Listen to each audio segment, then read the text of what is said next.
કાયદા અને માનવતાને નેવે મૂકી અને નિર્દોષ લોકો ઉપર આરોપીઓ ઉપર અત્યાચાર ગુજારવા મામલે કદાચ ગુજરાત પોલીસનો જોટો ક્યાંય નહીં જડે. ખેડા જિલ્લામાં આરોપીને જાહેરમાં માર મારવાના બનાવમાં સુપ્રીમ કોર્ટે હમણાં જ નારાજગી વ્યક્ત કરી છે અને કહ્યું હતું કે લોકોને જાહેરમાં બાંધી અને માર મારવાનો પોલીસે કઈ રીતના પરવાનો મેળવી લીધો છે, એને કોઈ અધિકાર નથી. આ સમાચાર હજી તાજા જ હતા ત્યાં જૂનાગઢમાં પોલીસના જુમલાનો એથી પણ ગંભીર જે મામલો છે, બનાવ છે, સામે આવ્યો છે. આજના બનાવમાં પીએસઆઈ જેવા જવાબદાર અધિકારીએ એક આરોપીને એટલી હદે માર માર્યો છે કે એનો જીવ નીકળી ગયો છે. એવું કહેવામાં આવે છે કે આરોપીએ માર ન મારવાના પૈસા ન આપ્યા ને એટલા માટે પોલીસે એને બેરહમીથી ધમકાવ્યો હતો.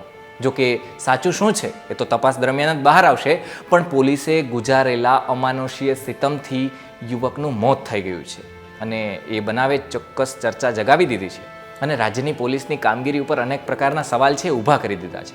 તો વિસ્તારથી વાત કરીએ પોલીસના મારથી મરેલા નાગરિક વિશે. નમસ્કાર, વાઇબ્સ ઓફ ઇન્ડિયા સાથે હું સમીર. આવી જ રસપ્રદ સ્ટોરીઝ માટે વાઇબ્સ ઓફ ઇન્ડિયાની યુટ્યુબ ચેનલને સબસ્ક્રાઇબ કરી નોટિફિકેશન માટે બેલ આઇકન દબાવવાનું ભૂલશો નહીં.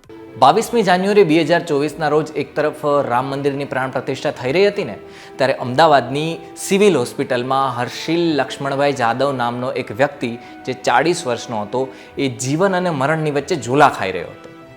10 જાન્યુઆરીથી 12 જાન્યુઆરી સુધીના પોલીસ રિમાન્ડ દરમિયાન જૂનાગઢ પોલીસના બી ડિવિઝન પોલીસ સ્ટેશન છે એના પીએસઆઈ મુકેશ મકવાણા છે, એમણે હર્ષિલને લાઠી પટ્ટાથી એવો ઢોર માર્યો કે એનું માથું ફાટી ગયું, પગ ભાંગી નાખ્યા, એના શરીરમાં લોહી ગંઠાઈ ગયું હતું, એ બેભાન થઈ ગયો હતો, બેહોશ થઈ ગયો હતો. પોલીસ રિમાન્ડ બાદ હર્ષિલને કોર્ટની સામે રજૂ કરવામાં આવ્યો ને ત્યારે હર્ષિલના માથામાંથી જે રીતસરનું લોહી છે ને ટપકતું હતું. મેજિસ્ટ્રેટે તરત જ હર્ષિલને સારવાર માટે મોકલી દીધો કે આમ તો સાવ ન ચાલે. અમદાવાદની સિવિલ હોસ્પિટલમાં સારવાર દરમિયાન અત્યારે આ યુવકનું મોત થઈ ગયું છે. જૂનાગઢમાં હમણાં થોડા સમય પહેલા જ અમદાવાદના શખ્સ વિરુદ્ધ એક છેતરપિંડીની ફરિયાદ નોંધવામાં આવી હતી. આ ગુનાના કામે બી ડિવિઝન પોલીસ સ્ટેશનના પીએસઆઈ મકવાણાએ આરોપી હર્ષિલ જાદવની ધરપકડ કરી અને એના રિમાન્ડ મેળવ્યા હતા. રિમાન્ડ દરમિયાન પીએસઆઈએ બેરહેમીથી માર મારતા માથાના ભાગે અને હાથના ભાગે ગંભીર ઈજાઓ થઈ છે. ઇજાગ્રસ્ત હાલતમાં પોલીસ સ્ટેશનથી કોર્ટમાં લઈ જતા જજ પણ ચોંકી ઉઠ્યા હતા અને તરત જ તપાસનો આદેશ આપ્યો હતો. પણ પોલીસે એમાંય સીનાજોરી કરી. તરત જ જે ભોગ બનનાર હર્ષિલ હતો ને એને દવાખાને લઈ જવાની જગ્યાએ મોકલી દીધો જેલમાં.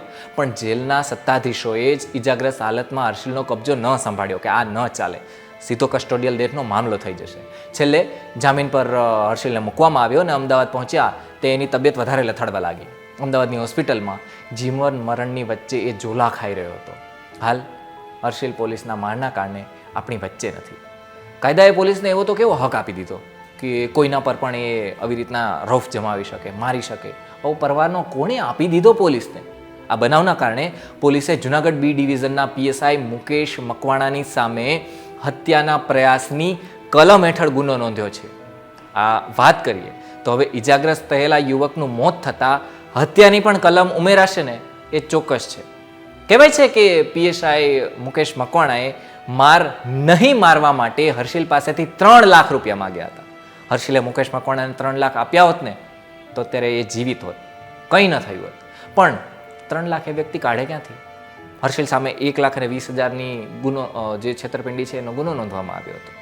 મૃતક હર્ષિલની વાત કરીએ તો સુરતની અંદર એ તનિષ્કા વેકેશન ક્લબ ચલાવતો હતો અને પૈસા લઈ અને સગવડ પૂરી નહોતો આપતો, એના કારણે જ આ બધું થયું હતું. તો જૂનાગઢના અસીમ સીડાએ હર્ષિલની સામે ફરિયાદ નોંધાવી દીધી. પણ ન્યાયતંત્ર છે એવું છે કે ગુનેગારને પણ પોતાની વાત રાખવાનો એ મોકો આપે છે.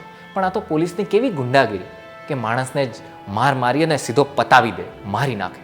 તમારું આ મામલે શું કહેવું છે? અમને કમેન્ટમાં જણાવો.